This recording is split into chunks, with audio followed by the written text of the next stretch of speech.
우리는 지난 4월 18일부터 이제 거리두기 방역 수칙을 전면 해제하고 이제 일상 회복에 들어가고 있습니다. 일상 회복이라고 하는 것이 무엇이죠? 코로나 이전의 상황으로 돌아가자는 거거든요. 그래서 우리 학교도 다시 정상적으로 움직이고, 그리고 우리의 직장도 코로나 이전과 똑같이 정상적인 작업이 진행되고, 우리 교회도 코로나 이전과 똑같이 함께 예배드리는 일들에 어려움이 없게 되기를 바라는 것이 우리의 마음입니다. 하지만 아직까지 코로나는 계속 발병하고 있고, 그리고 전염되고 있습니다. 그래서 일상으로 돌아가는 것이 그렇게 쉬운 일이 아니다라고 하는 것을 우리 모두가 느끼고 있죠. 이런 상황 속에서 저희가 추수감사주일을 맞이했습니다. 오늘 이 추수감사주일에 우리가 무엇을 가지고 하나님께 감사할 수 있을까요? 지난 추수감사주일 때부터 저희가 153 감사노트를 이렇게 작성하기로 했습니다. 아마 작성하신 분들은 모두가 다 경험을 하셨을 거예요. 우리가 감사하려고 해도 하루만 지나가도 감사할 거리가 뭐였더라? 잊어먹는 사람들이잖아요.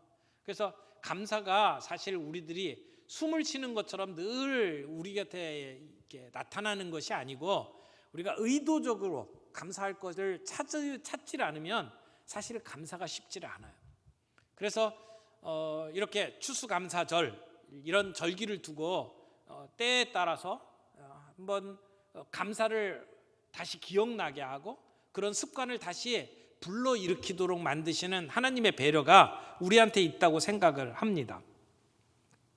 우리가 감사를 실천하게 되면 내 안에서 이렇게 터져나오는 감사가 내 주변에 있는 사람들에게 전염이 되고, 우리의 그 감사를 말로 표현하고 글로 표현하면 그 감사의 능력이 보다 더 확장되는 것을 우리가 경험하게 되었을 거라고 생각을 합니다.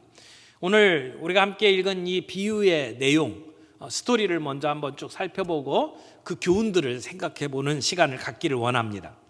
오늘 이 교훈의 내용은 천국에 관한 이야기다. 20장 1절에 먼저 그렇게 정리를 하고 있죠. 천국은 마치 품꾼을 얻어 포도원에 들여보내려고 이른 아침에 나간 집주인과 같으니, 그래서 천국에 관한 이야기다라고 먼저 못 박아서 설명을 하고 있습니다. 천국이 뭐죠? 우리는 천국 그러면 죽어서 가는 천당을 많이 생각을 합니다. 그래서 예수천당 이렇게 외치죠. 그런데 천당이라고 하는 단어는 성경에 없습니다. 천국이라고 표현이 되어 있는데, 이 천국도 사복음서 가운데 마태만 사용을 하고 있어요. 마가, 누가, 요한은 천국이라고 하는 단어를 사용하지 않고 하나님 나라라고 표현하고 있어요. 그것을 보면 똑같은 표현인데 지금 마태가 천국이라고 아주 독특하게 쓰고 있는 거예요. 그런데 이 말 그대로 따지면 하늘나라예요. 하늘나라.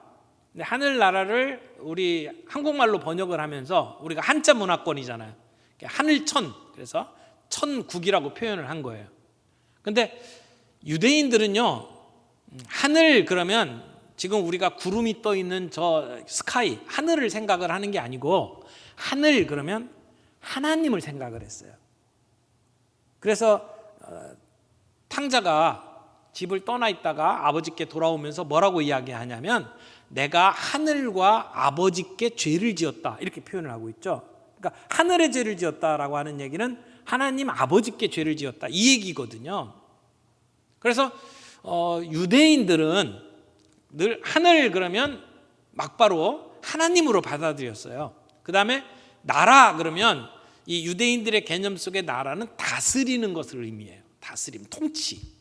그런데 우리나라에서 나라 국자를 쓰게 되면 이게 땅으로 생각을 많이 합니다. 영토.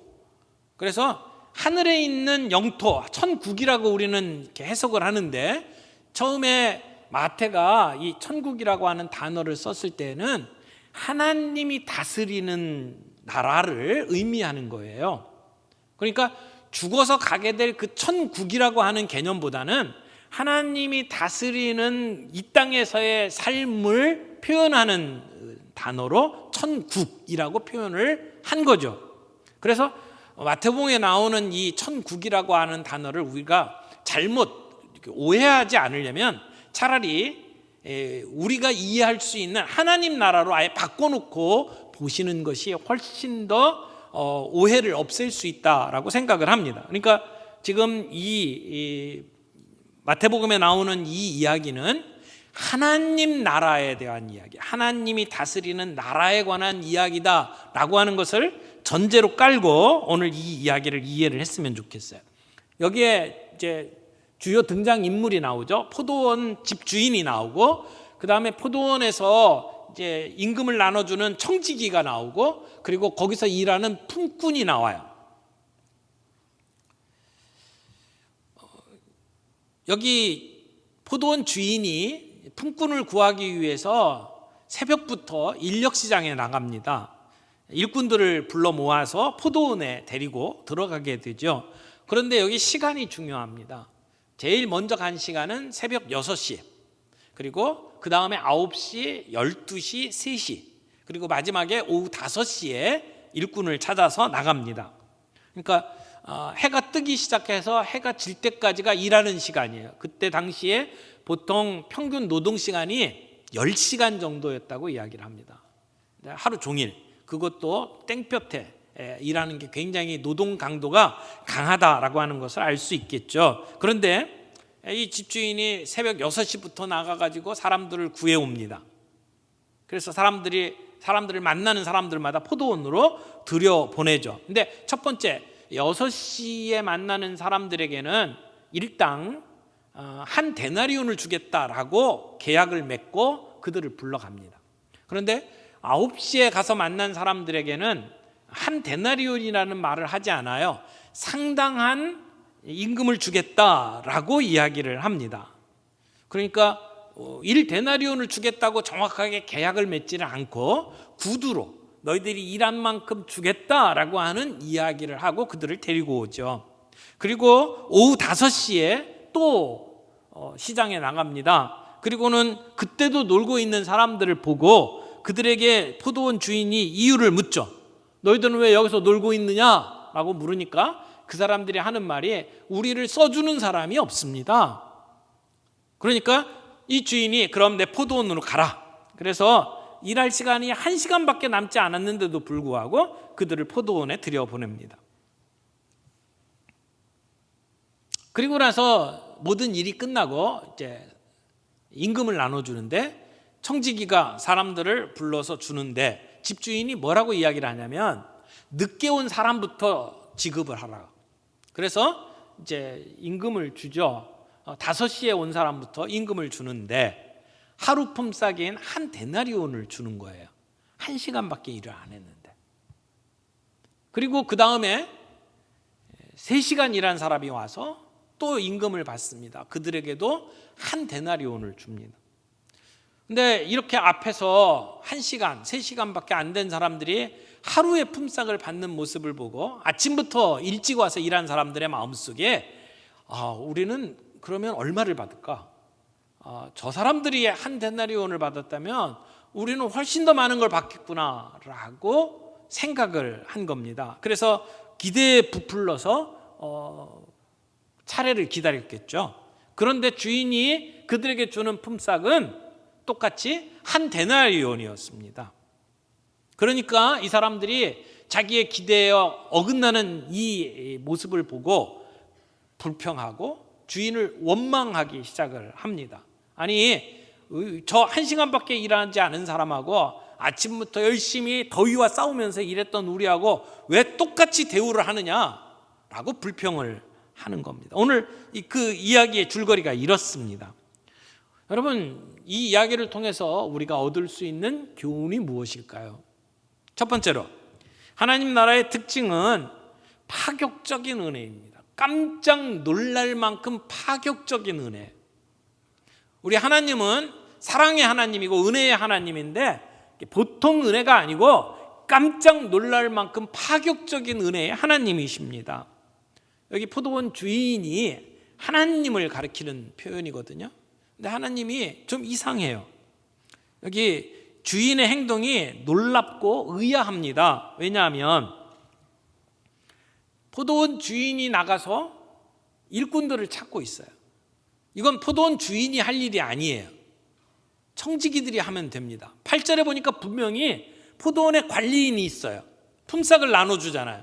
그러면 사람들을 가서 뽑는 것도 그 청지기가 하면 되거든요. 근데 주인이 직접 시장에 나가서 사람들을 모아왔어요.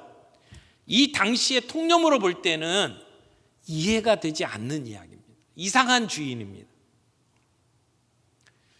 여기 품꾼이 나오는데 이 품꾼은 그들의 상황이 좀 비참한 사람들입니다.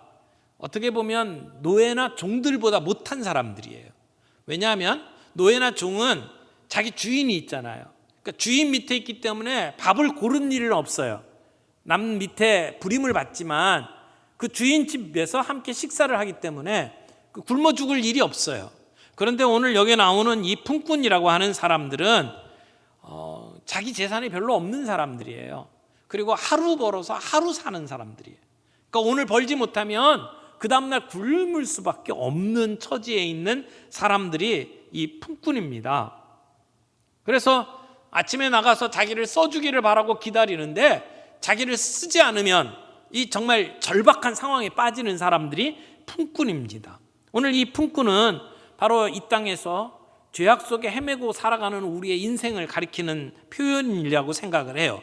우리가 가지고 있는 것 같지만 아무것도 가지지 않고 우리가 모든 것이 있는 것처럼 생각을 하지만 사실은 빈 털털이나 다름이 없는 우리의 존재, 이게 바로 이 품꾼의 모습이라고 말할 수 있습니다. 그런데 이 품꾼이 포도원에 들어갈 때 계약이 세 가지 조건으로 나뉘는 것을 보게 되죠. 아침 처음에 온 사람들은 정식 계약을 맺습니다. 한 데나리온을 주겠다라고 하는 액수가 분명히 결정이 되어서 계약을 맺고 포도원에 들어간 사람들이에요. 그런데 그 다음 9시, 12시, 3시에 온 사람들은 정확한 액수를 보장받지 못하고 일터에 나옵니다. 뭐라고 얘기를 하냐면 상당하게 주겠다. 그러니까 적절한 보상을 하겠다라고 하는 이야기를 듣고 구두로 약속을 하고 지금 이제 포도원에 들어갑니다.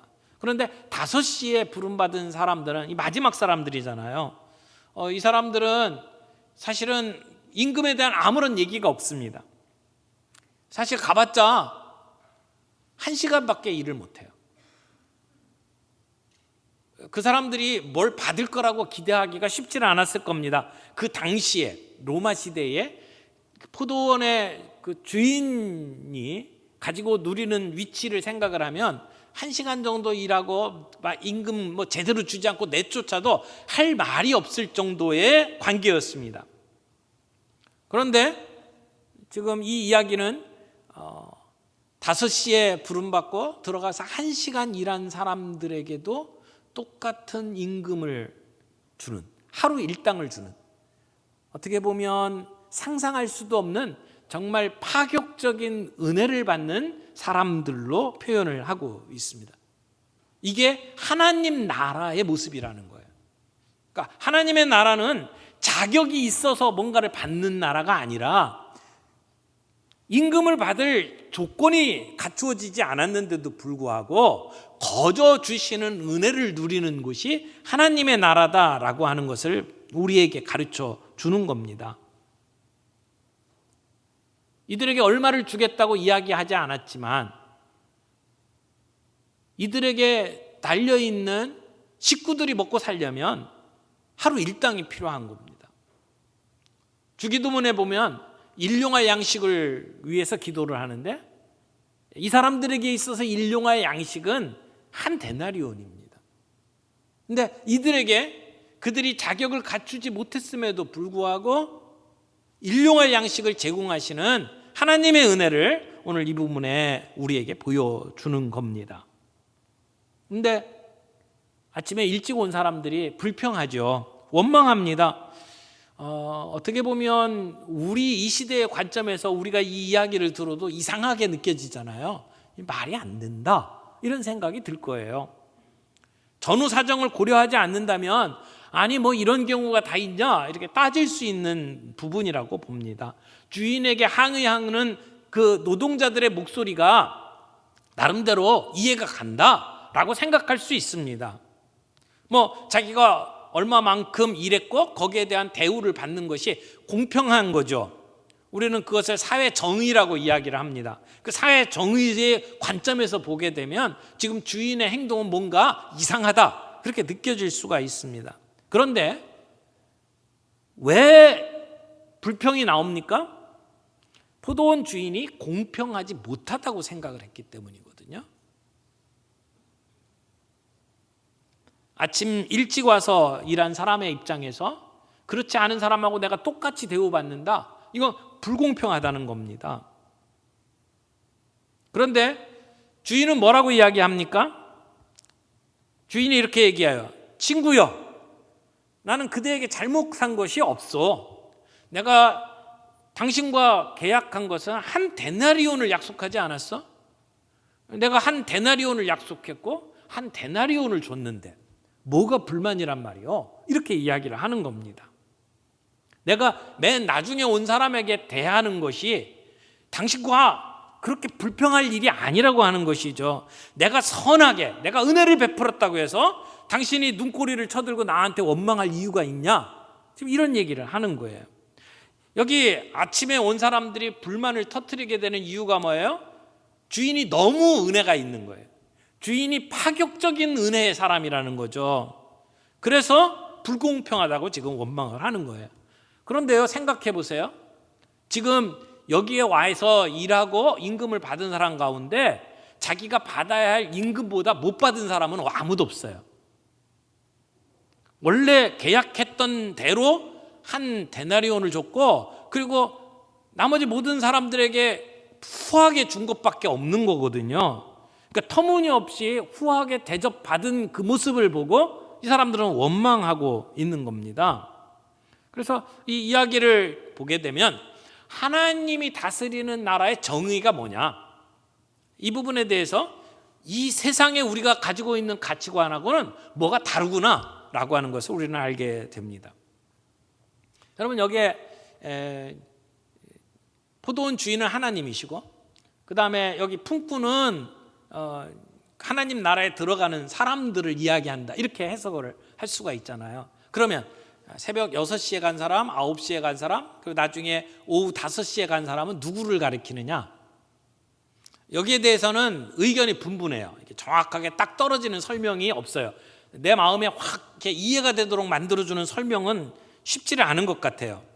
이레니우스 같은 아주 옛날의 교부는 이렇게 정리를 했어요. 처음에 들어간 품꾼이 누구냐? 구약의 선지자를 의미한다. 그 다음에 두 번째, 세 번째, 그리고 맨 마지막에 들어간 사람들이 예수님의 제자들이다, 이렇게 해석을 했거든요. 근데 그레고리라고 하는 아주 오래된 학자는 이렇게 해석을 했어요. 맨 먼저 들어간 사람은 유대인, 그 다음에 들어간 사람들은 이방 신자, 그리고 맨 마지막에 들어간 사람은 우리를 가리킨다, 이렇게 해석을 했거든요. 영국의 설교의 황태자라고 이야기하는 스펄전 목사님은 이렇게 해석을 했어요. 새벽에 들어간 사람은 엄마 뱃속에 있을 때부터 예수 믿은 사람, 그 다음에 이제 9시 정도에 들어간 사람은 초등학교 다닐 때 예수 믿은 사람, 12시 정도 들어간 사람은 고등학교 다닐 때 예수 믿은 사람, 그래서 오후 5시에 들어간 사람은 인생 살 만큼 살다가 예수 믿고 느지막하게 세례받고 교회 나온 사람, 이렇게 해석을 했어요. 이 해석도 뭐 꼭 잘못됐다라고 말할 수는 없지만 좀 너무 인위적이다, 이런 생각이 들기도 합니다. 그래서 어떤 사람들은 이 본문을 보면서 처음에 새벽에 들어온 사람들은 이것은 모세의 율법을 지키려고 애를 쓰는 유대인들을 의미하는 것이 아닐까. 그리고 얼굴을 맞대고 구두 약속을 받고 그리고 포도원에 들어간 사람들은 예수님 당시에 예수님을 따르던 제자들을 이야기하는 것이고, 오후 5시에 포도원에 들어간 사람들은 이방인들과 오늘 이 땅을 살아가는 우리 그리스도인들을 의미하는 게 아닐까, 이렇게 해석을 하기도 합니다. 그런데 포도원의 주인에 대해서 우리가 좀 더 집중할 필요가 있어요. 여기에 들어가 있는 이 품꾼들의 이야기가 여기에 핵심이 아니고, 사실은 오늘 이 이야기에 제목을 붙인다면 포도원 품꾼의 비유, 이렇게 제목을 붙이기보다는 포도원 주인의 비유, 이렇게 설명하는 것이 훨씬 더 주제에 가까운 표현이라고 생각을 합니다. 이 포도원 주인이 하루 종일 한 일이 뭐죠? 새벽부터 나가서 사람을 불러가지고 포도원에 들여놓는 일을 했어요. 포도원을 가지고 있는 부자 주인이 굳이 직접 나가가지고 사람들을 부를 이유가 없어요. 청지기가 있잖아요. 그럼에도 불구하고 지금 이 주인은 직접 사람들을 나가서 데리고 들어왔단 말이에요. 이게 하나님이 하시는 일이다, 이렇게 말할 수 있습니다. 우리를 찾아서 구원하시려고 하는 하나님의 열심이 오늘 이 본문 속에 보여진다, 그렇게 말할 수 있어요. 하나님은 왜 그렇게 우리를 찾으실까요?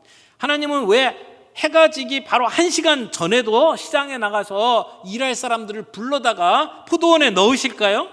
그 사람들이 와서 일한다고 뭐 일이 얼마나 달라지겠습니까? 지금 포도원 주인이 일거리는 많은데 일손이 없어가지고 지금 그 사람들을 찾아왔을까요?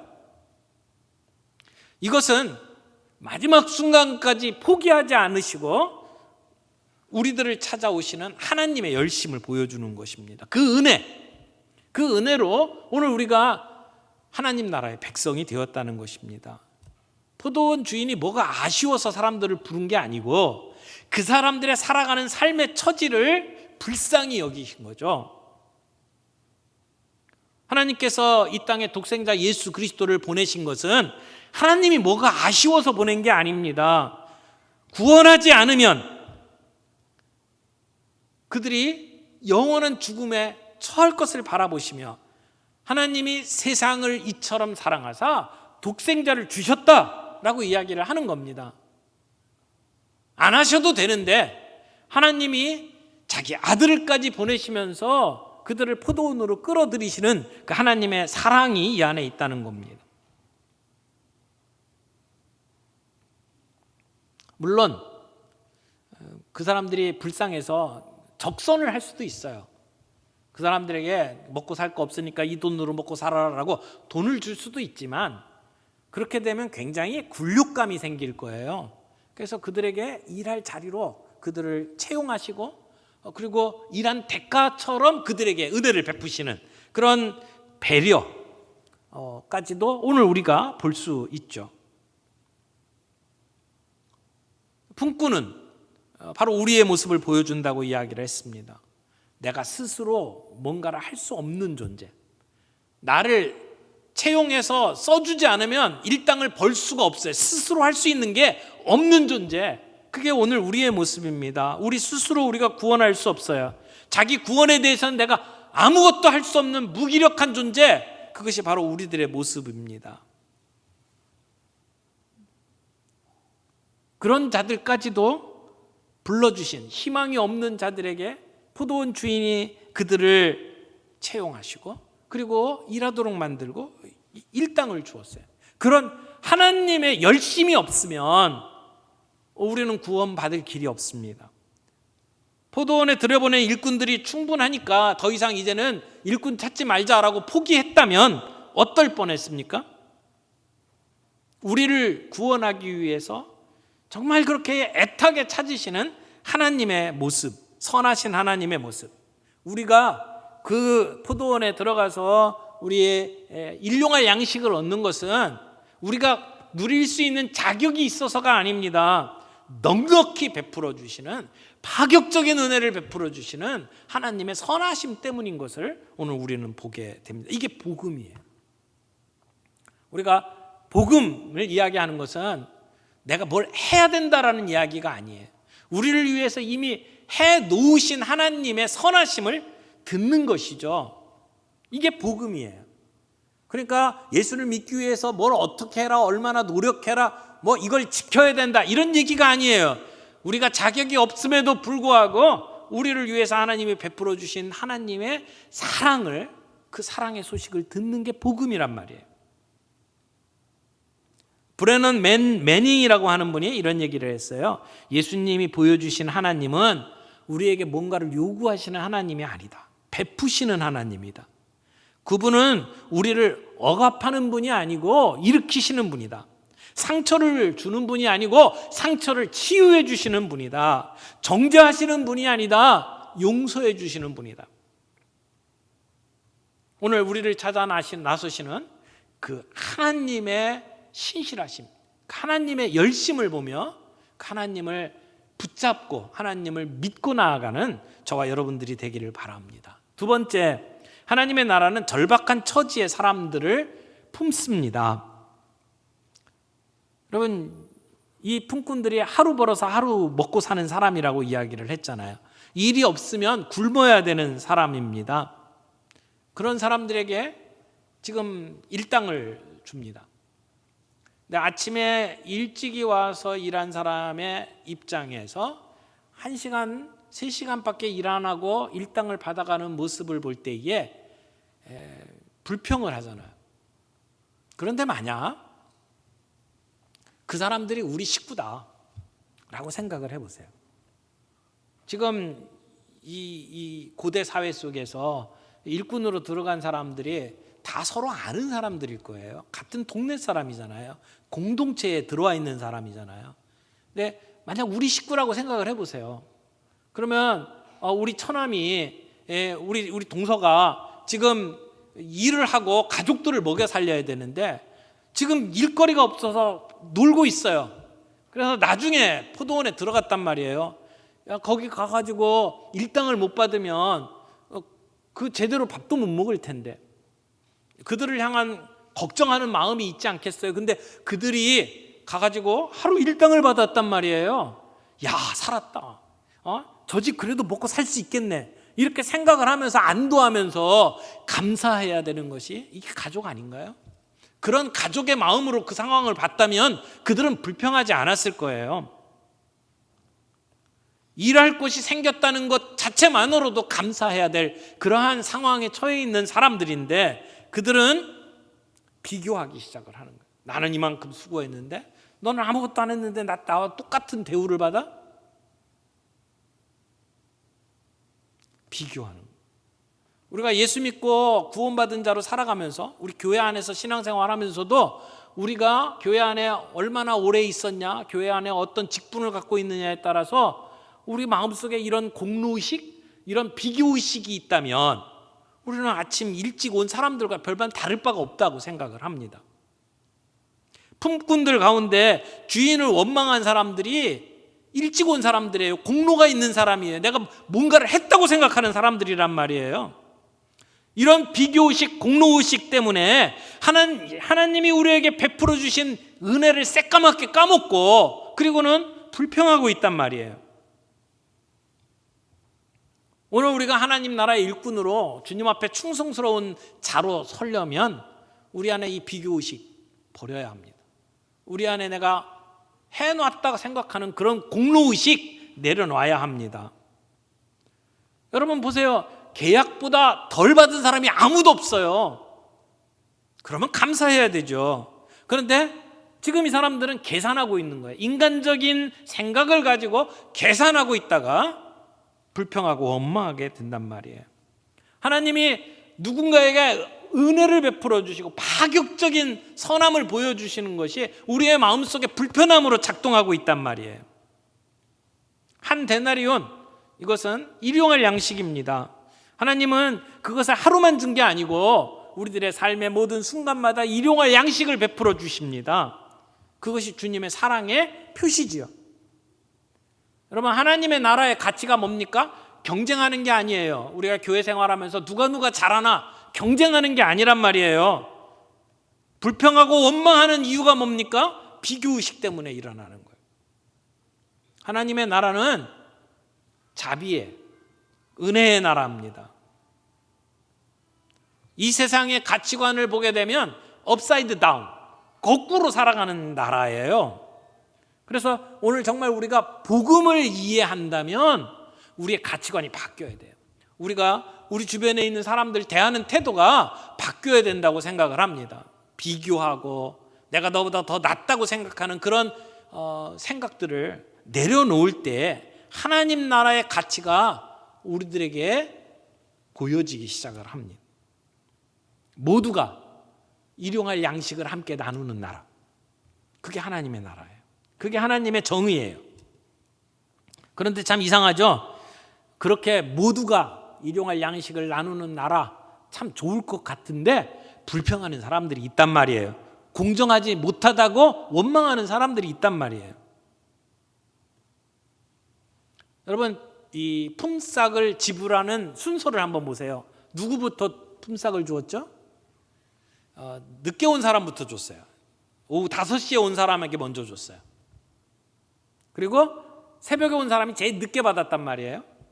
만약에 거꾸로 임금을 줬다고 생각을 해보세요. 그러면 아무런 불평이 없었을 거예요. 새벽 6시에 온 사람에게 원래 계약한 대로 한 데나리온을 주고 내보내면 그러면 불평이 없어요. 그 다음에 9시에 온 사람에게 주고 내보내요.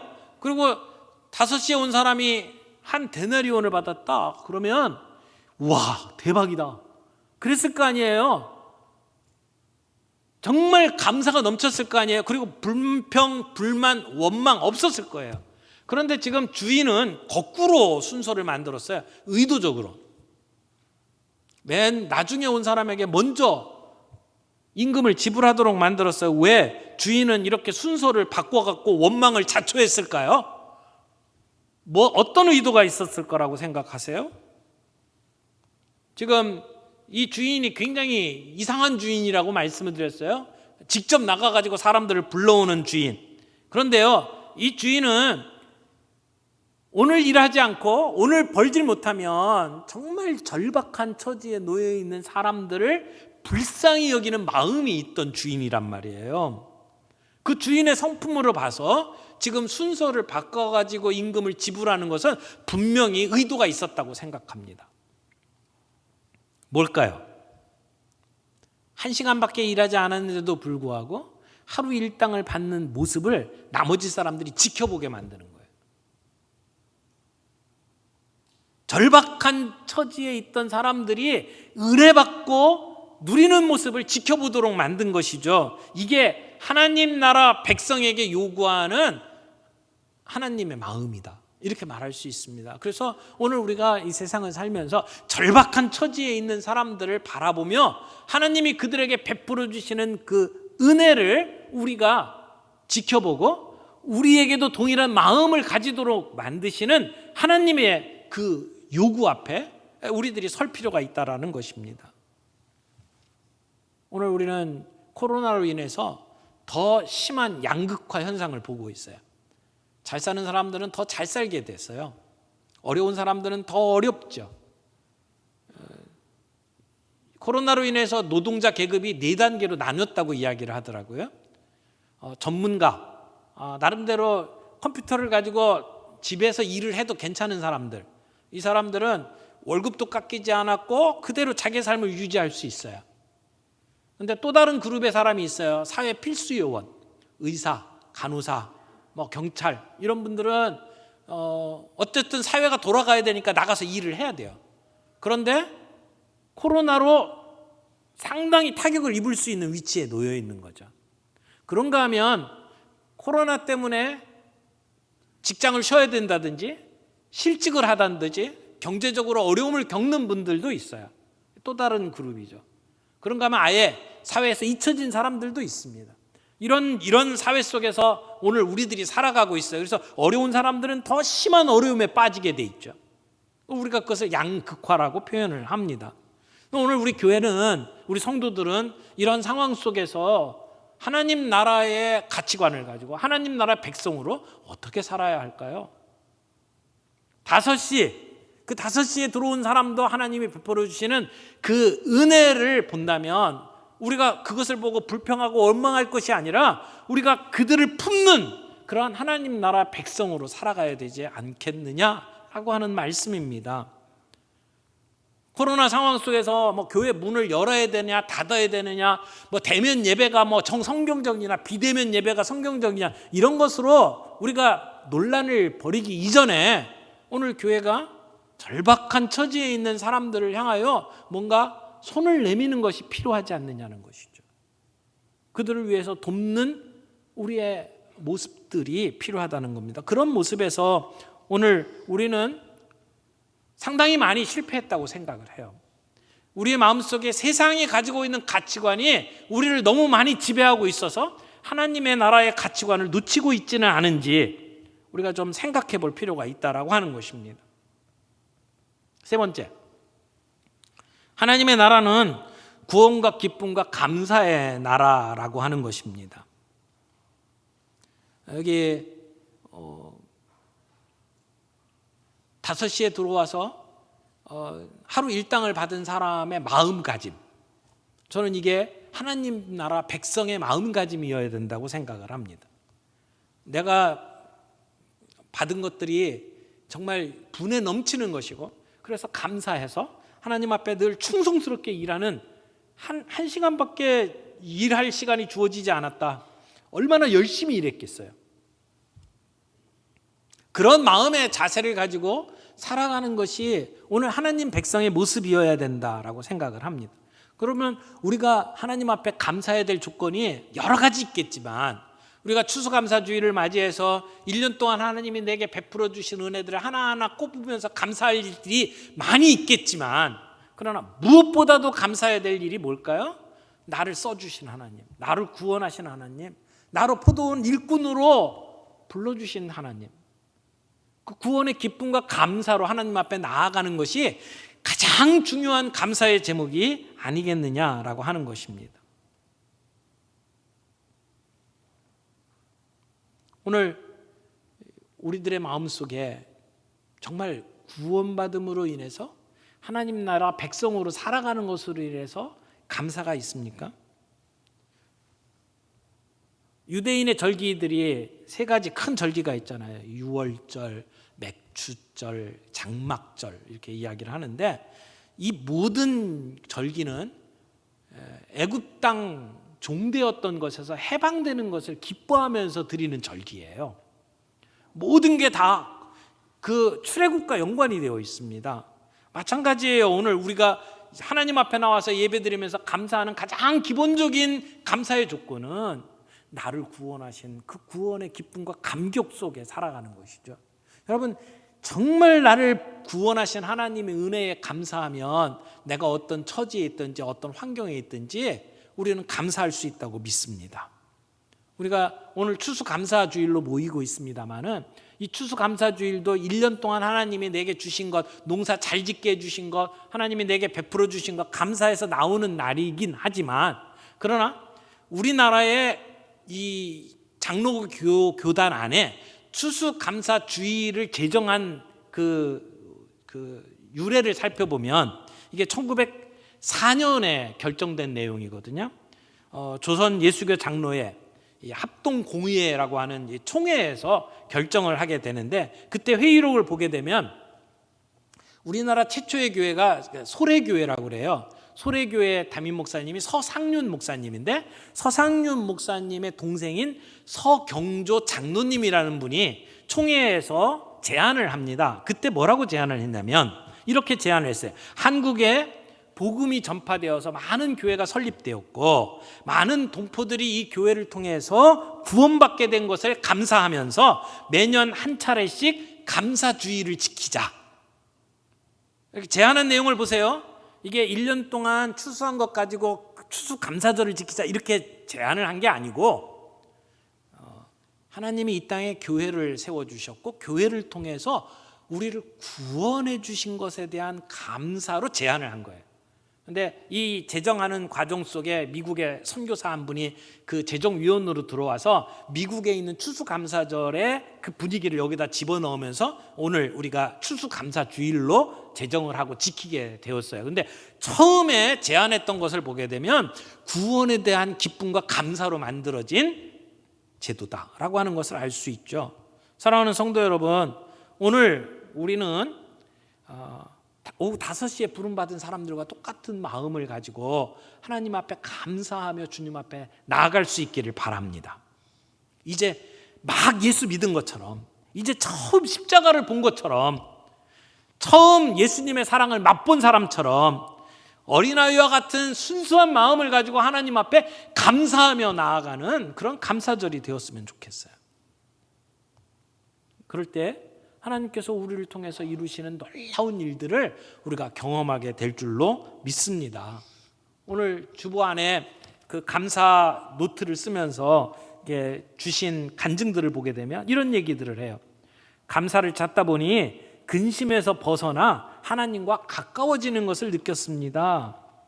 또 어떤 분은 아주 작은 것에서부터 감사하게 됐다. 또 어떤 분은 감사를 찾아내서 주 안에서 자족하는 법을 배우게 됐다. 슬펐던 일도 하나님 앞에 감사합니다 라고 말할 수가 있게 되었다. 또 하루의 일을 마무리하면서 뜻깊은 시간을 갖게 되었다. 어떤 분은 이렇게 얘기했어요. 매일 성경을 읽고 말씀을 감사 노트에 한 절 이렇게 적으면서 말씀을 암송하게 되었다. 감사할 일이 있으면 이거 감사 노트에 써야지 이렇게 생각하면서 기쁨과 감사가 더 커졌다 이렇게 얘기하는 분도 있어요. 맨 마지막 부분에 보니까 이렇게 각오를 쓰셨더라고요. 손가락 힘이 허락하는 날까지 작성을 성실히 하겠습니다. 참 멋진 고백이라고 생각을 합니다. 여러분, 우리의 삶 속에 이런 감사, 매일 하루 5가지씩 감사를 찾아서 하나님 앞에 감사하는 습관들, 이것은요 내가 내 마음속에서부터 감사가 이렇게 넘쳐나서 표현을 하잖아요. 그러면 이게 퍼져나가요. 지금 바이러스가 많은 사람들에게 번져나가지만 오늘 우리 그리스도인들이 우리의 감사를 바이러스처럼 많은 사람들에게 이렇게 퍼쳐나갈 수 있으면 좋겠다라고 생각을 합니다. 그리고 감사는 마음속에 묻어두는 것보다는 이렇게 글로 쓰거나 사람들에게 표현을 할 때에 감사의 능력이 확장되는 것을 볼 수 있어요. 오늘 우리가 5시에 온 일꾼처럼 하나님이 내게 베풀어 주신 은혜에 감사하고 매일매일 일상생활 속에서 마치 우리가 숨을 쉬는 것처럼 감사를 표현하면서 그 감사의 능력을 맛볼 수 있는 저와 여러분들이 되기를 바랍니다. 우리의 감사의 습관을 통해서 정말 우리의 삶 속에 기적을 맛보면서 살아갈 수 있는 저와 여러분들이 되기를 바랍니다.